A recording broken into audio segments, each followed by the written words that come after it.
À 23 heures, le 3 janvier 2026, au cœur de la capitale, un complot d'une précision redoutable se prépare contre Ibrahim Traoré, président du Burkina Faso.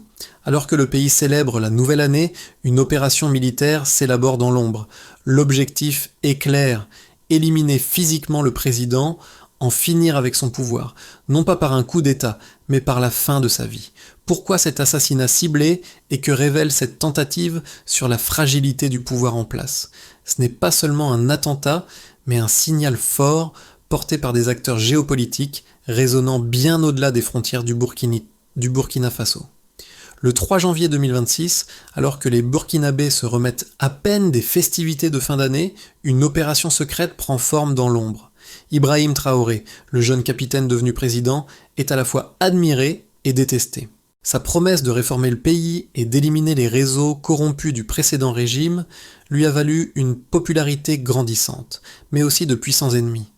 Une tentative d'assassinat a déjà échoué par le passé, mais cette fois, le complot semble plus déterminé, plus précis.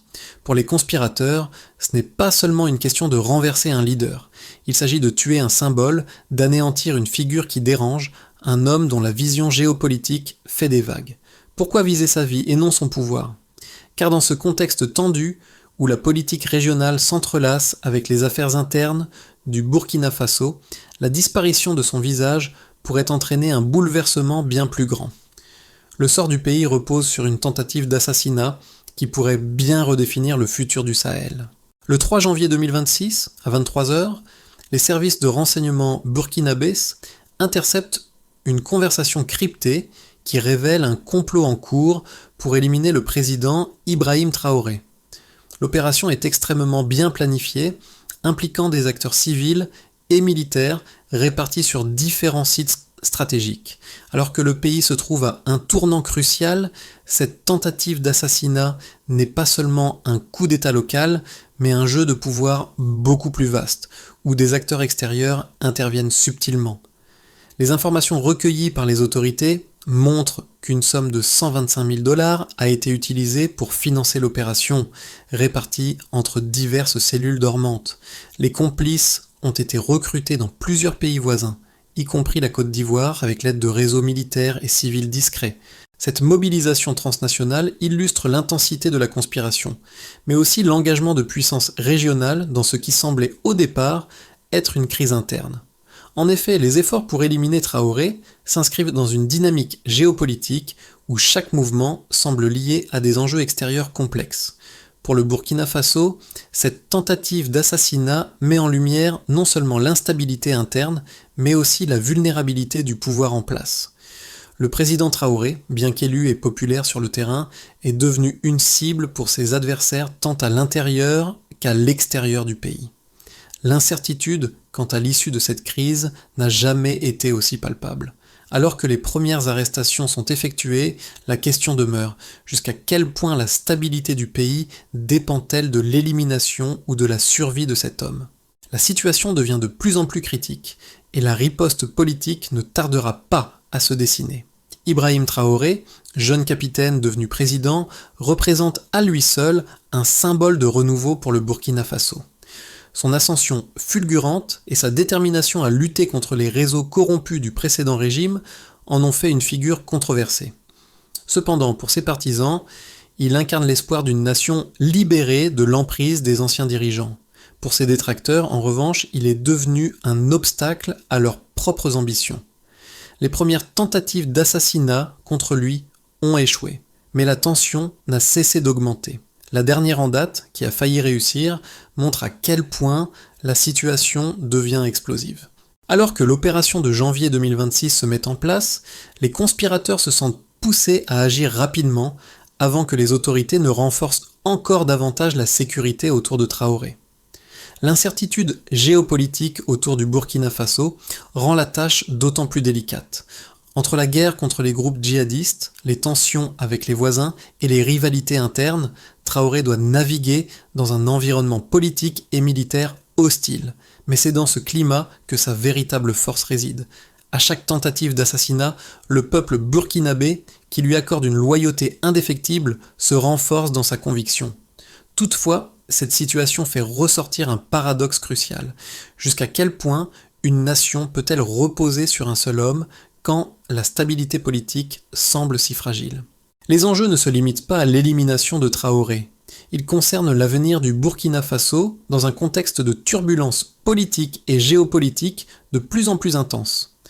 La nuit du 3 janvier 2026, alors que le pays digérait les festivités du Nouvel An, les services de renseignement burkinabés interceptent un échange de communication crucial. Ce qui semblait être une simple rumeur s'avère être une tentative bien organisée pour éliminer le président Ibrahim Traoré. La cible n'est pas seulement le chef de l'État, mais aussi le symbole du changement qu'il incarne pour le Burkina Faso. L'opération, minutieusement orchestrée, vise à faire tomber un homme dont les choix géopolitiques dérangent non seulement à l'intérieur du pays, mais aussi au niveau régional. Les autorités burkinabées ont rapidement mis en place des mesures de sécurité renforcées, mais l'ampleur de l'opération dépasse de loin les frontières du pays. Des cellules dormantes ont été activées dans plusieurs pays voisins, dont la Côte d'Ivoire, et des fonds ont été transférés pour financer cette tentative.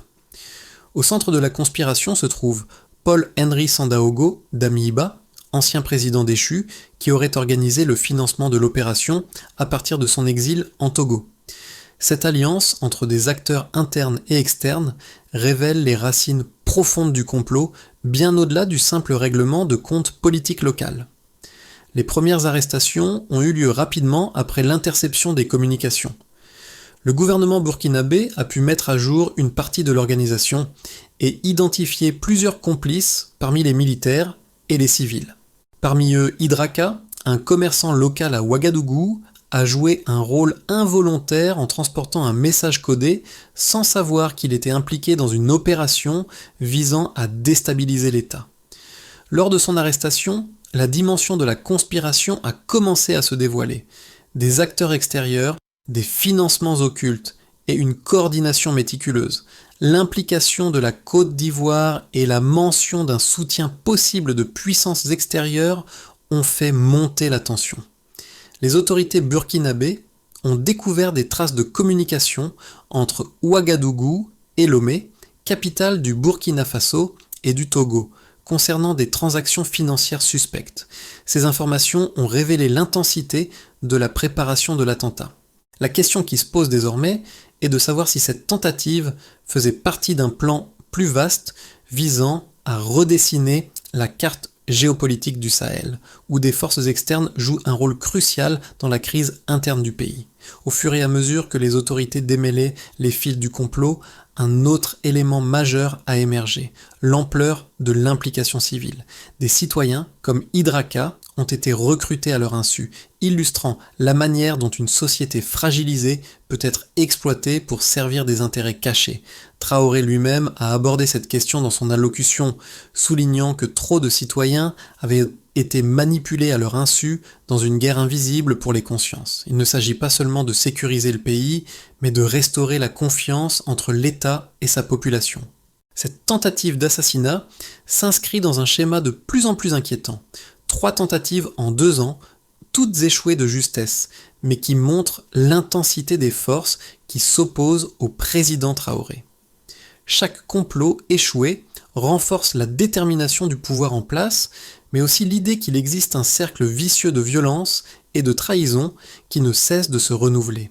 Face à ce défi, le pays se trouve à un tournant où les choix stratégiques détermineront non seulement la survie de Traoré, mais aussi l'avenir du Burkina Faso dans un Sahel en pleine mutation. À mesure que l'enquête avance, la tension monte. Le peuple burkinabé, qui a déjà montré sa résilience à travers les multiples épreuves passées, pourrait bien être poussé à faire face à une crise plus profonde encore, celle de la fracture entre un pouvoir centralisateur et une population fatiguée de la guerre et des tensions internes. La réponse du gouvernement et de Traoré à cette nouvelle menace pourrait bien façonner le futur du pays dans les mois à venir. Les éléments de l'enquête révèlent l'ampleur de la conspiration et la rigueur de la préparation de l'attentat contre Ibrahim Traoré. Selon les premières investigations, plus de 125 000 $ ont été mobilisés pour financer cette tentative d'assassinat. Ce montant, qui pourrait sembler insignifiant dans un contexte international, représente une somme colossale pour un pays comme le Burkina Faso, où les ressources économiques sont limitées.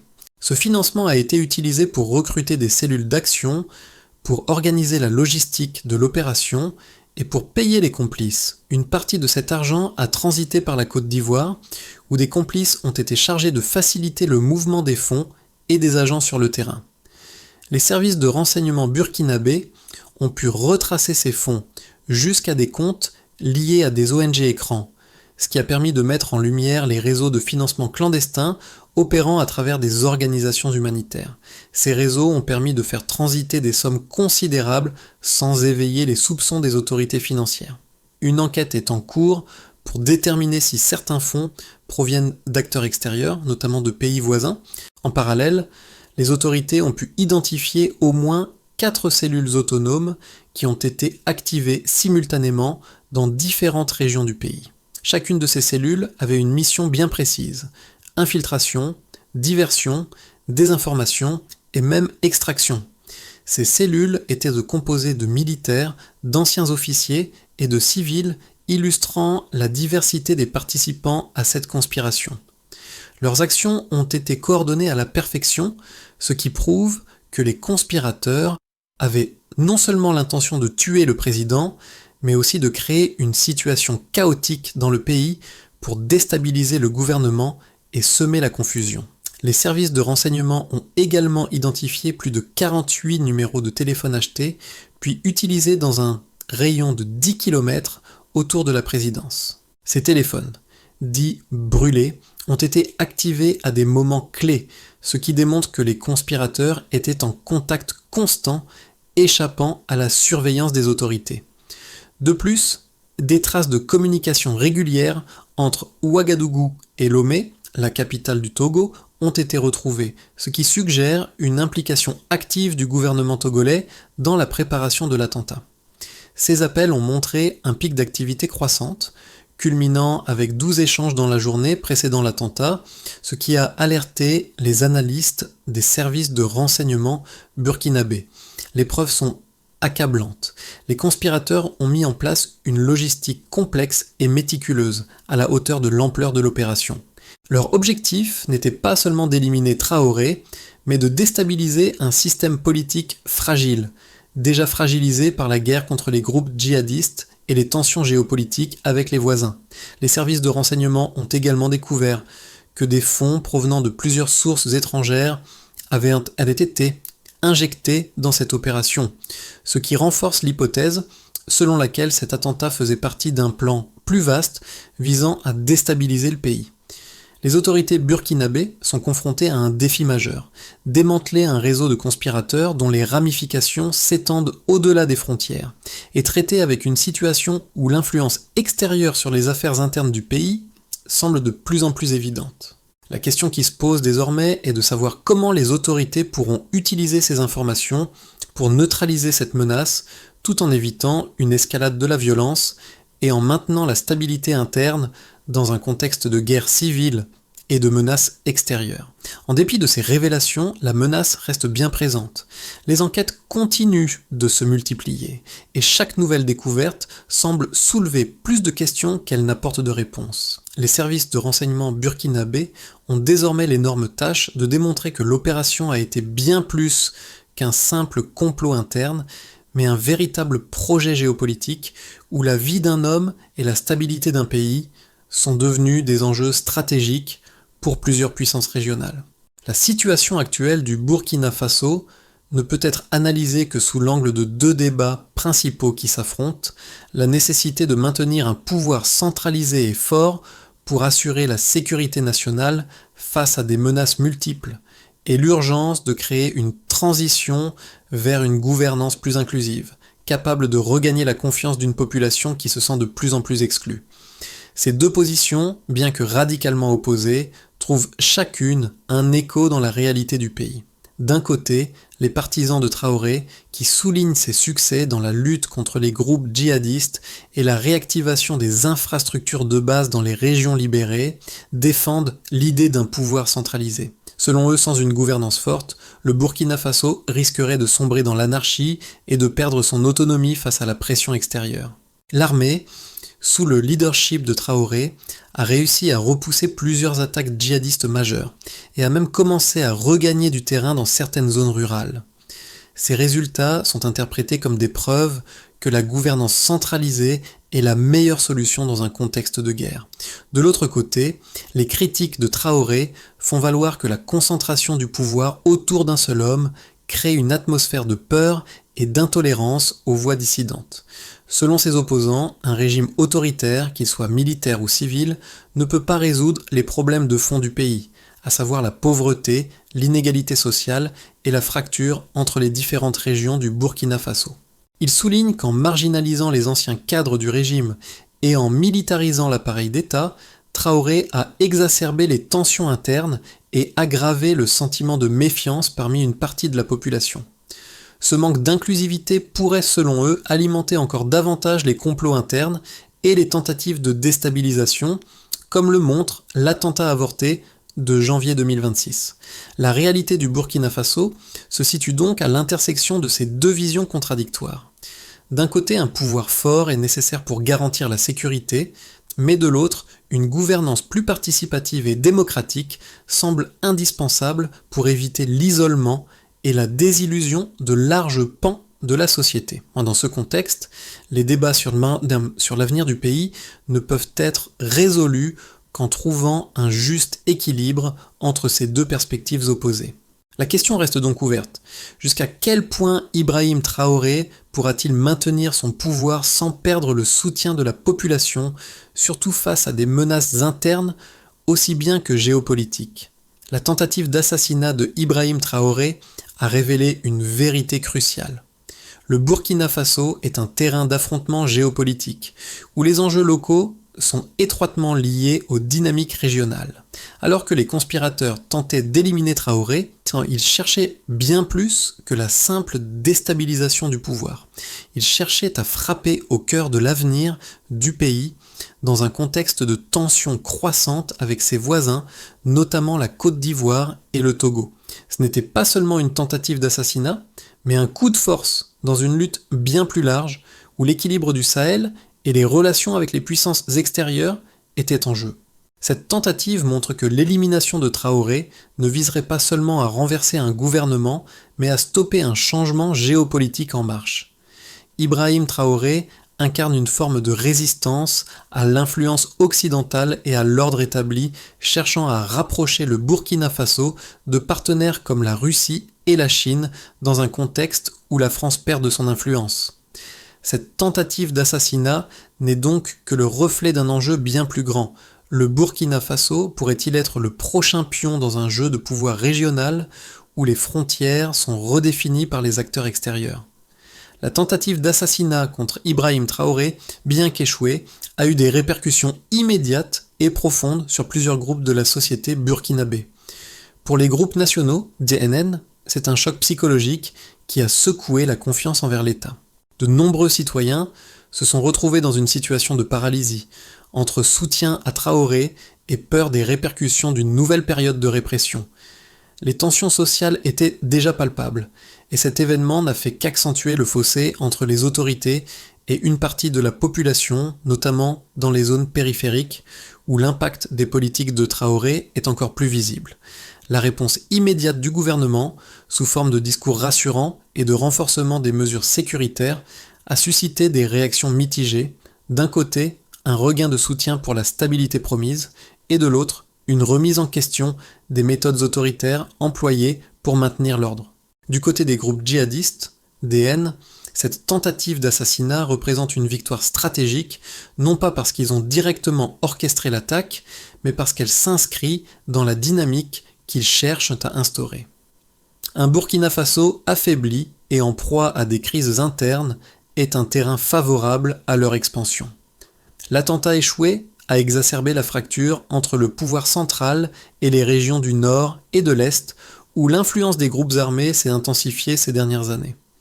Les acteurs djihadistes voient dans la déstabilisation du pays une opportunité pour renforcer leur emprise sur ces zones et attirer davantage de recrues désillusionnés par la politique de Traoré.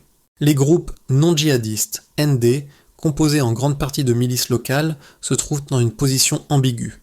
Certains soutiennent Traoré pour ses efforts dans la lutte contre le terrorisme, tandis que d'autres voient dans son autoritarisme une menace à leurs intérêts locaux.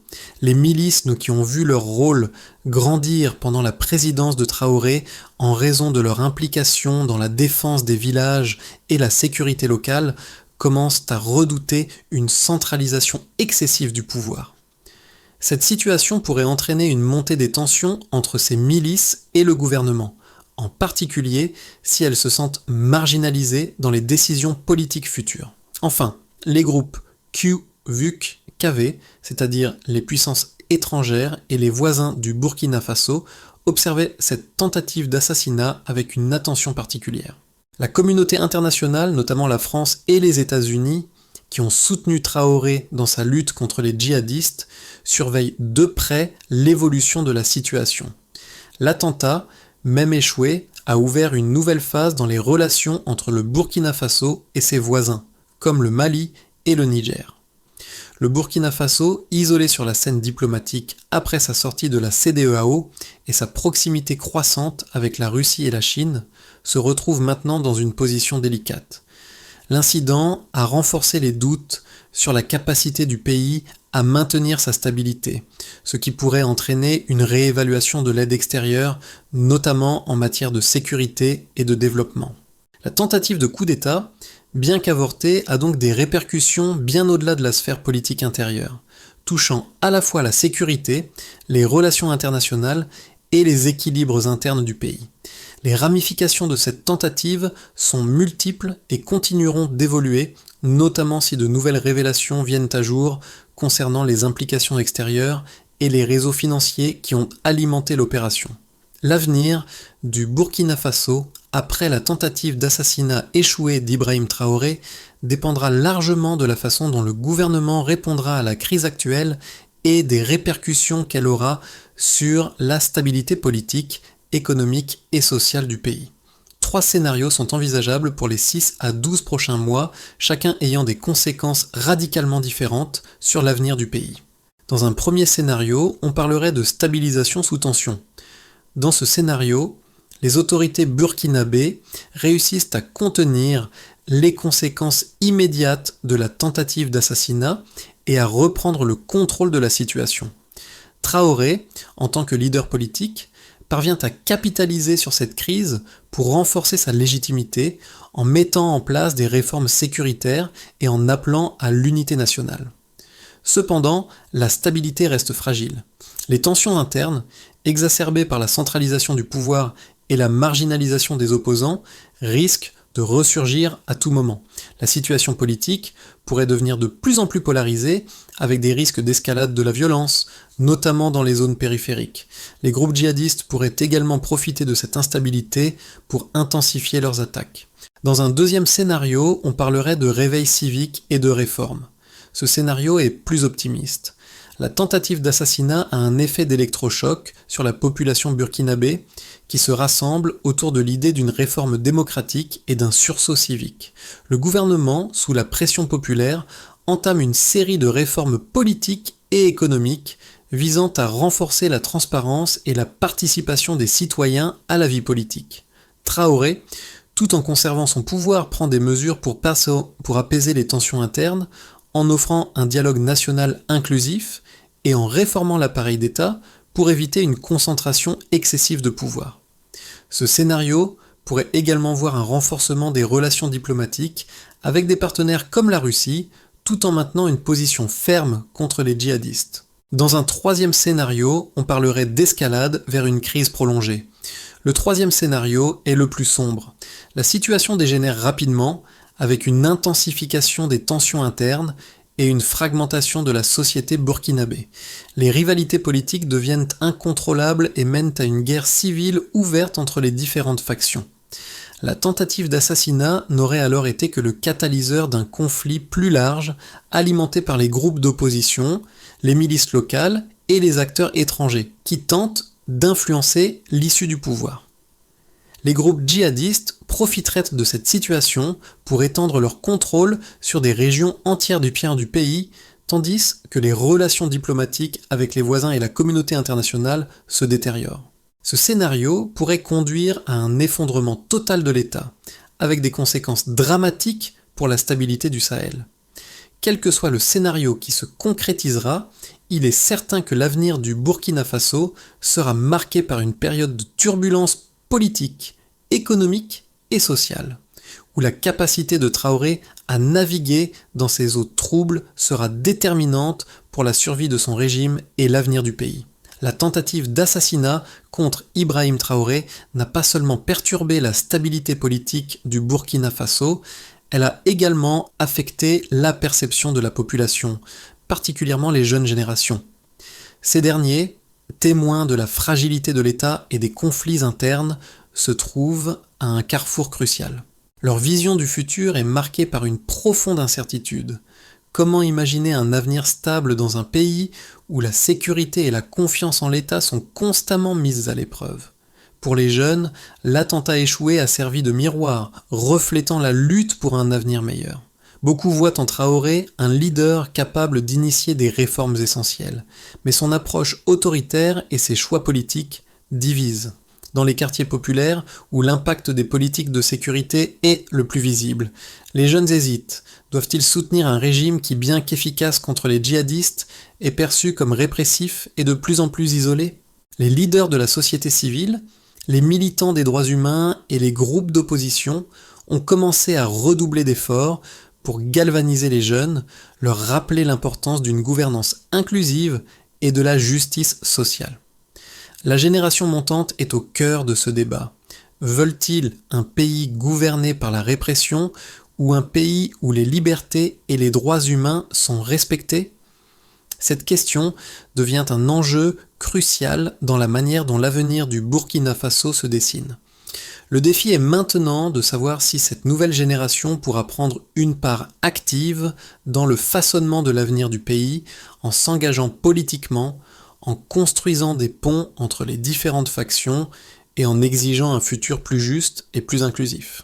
Le Burkina Faso, en proie à une crise profonde, a besoin d'une feuille de route claire pour sortir de cette période de turbulence.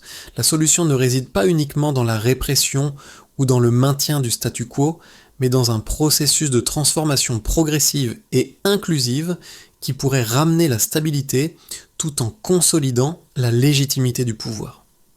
Voici 3 étapes clés qui pourraient constituer cette lueur d'espoir pour le pays. Premièrement, il s'agirait d'un dialogue national inclusif. La première étape cruciale serait de lancer un dialogue national véritablement inclusif. Traoré, tout en maintenant sa position de leader, devrait appeler toutes les parties prenantes, y compris les opposants, les groupes de la société civile et les jeunes, à une table de négociation. Ce dialogue ne doit pas se limiter à une simple réunion de façade, mais viser à établir un cadre politique qui intègre la diversité des opinions et des préoccupations. Ce processus pourrait permettre de renforcer la cohésion sociale et d'établir un plan de réforme politique à long terme. Deuxièmement, il s'agirait d'une réforme sécuritaire et d'un renforcement des capacités locales. Le Burkina Faso doit également s'engager dans une réforme en profondeur de ses forces de sécurité. La lutte contre les djihadistes ne peut pas reposer uniquement sur les forces armées nationales. Il est essentiel de renforcer les capacités locales, notamment à travers les milices communautaires et les groupes d'autodéfense, tout en s'assurant qu'ils respectent les droits humains et ne deviennent pas des instruments de répression. La sécurisation des régions périphériques sera déterminante pour ramener la paix et l'ordre dans ces zones affectées par les violences. Troisièmement, il s'agirait d'une réconciliation sociale et d'un développement régional. Enfin, il sera impératif de promouvoir une réconciliation sociale à travers des initiatives de développement régional axées sur la construction d'infrastructures, la relance de l'économie locale et la création d'opportunités d'emploi pour les jeunes.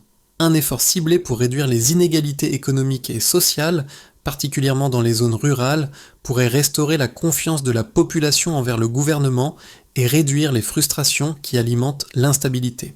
Ces étapes, bien qu'ambitieuses, offrent une possibilité de sortir de la crise actuelle tout en consolidant les bases d'un Burkina Faso plus uni, plus inclusif et plus résilient face aux défis futurs. La tentative d'assassinat de Ibrahim Traoré, bien que surmontée, a laissé une empreinte indélébile dans la mémoire collective du Burkina Faso. Ce moment fatidique, du 3 janvier 2026, est désormais un point de repère dans l'histoire du pays, marquant non seulement un tournant pour le pouvoir en place, mais aussi une prise de conscience collective. Le président, qui se bat pour la survie de son pouvoir et de sa vision, incarne plus qu'un simple homme politique. Il devient le symbole de la lutte pour la stabilité dans un contexte régional de plus en plus incertain. Au cœur de cette épreuve, il y a un appel à la résilience. Le peuple burkinabé, fatigué par les épreuves mais déterminé, trouve dans cette crise une opportunité de réinventer son avenir. Comme une corde tendue entre deux rives, la nation se trouve à un moment où elle doit choisir entre la continuité d'un pouvoir centralisé et la construction d'une gouvernance plus inclusive. Mais à quel prix ? Le défi réside dans l'équilibre fragile entre les deux, mais aussi dans l'espoir d'un Burkina Faso qui se redresse après le choc. Dans les rues de Ouagadougou, les voix résonnent désormais différemment. Ce n'est pas un homme qu'on doit défendre, mais une nation. Ce sentiment d'unité renouvelée pourrait être l'étincelle d'une nouvelle page pour le pays. La tentative d'assassinat contre Ibrahim Traoré est un rappel brutal des vulnérabilités d'un système politique fragile. Cependant, elle nous pousse à poser une question essentielle. Jusqu'à quand devrons-nous accepter de vivre dans la peur du chaos plutôt que dans l'espoir d'une stabilité durable ? Le Burkina Faso, tout comme d'autres nations en crise, doit maintenant prendre une décision collective. Continuer à construire un avenir sous l'ombre de la répression ou ouvrir un espace pour une gouvernance plus transparente et inclusive. Il ne s'agit pas simplement de la survie d'un homme ou d'un gouvernement, mais du destin d'une nation. Dans ce moment charnière, chaque citoyen, chaque communauté a un rôle à jouer. Que pouvez-vous faire, vous, pour contribuer à un futur plus stable et juste pour le Burkina Faso ? C'est à vous de décider. Soutenir le changement, se tenir informé, participer au dialogue ou simplement ouvrir l'esprit à de nouvelles perspectives, toutes ces actions peuvent aider à construire un Burkina Faso plus fort, plus résilient et plus uni. Le pays ne pourra se relever que si chacun d'entre nous prend part à ce processus.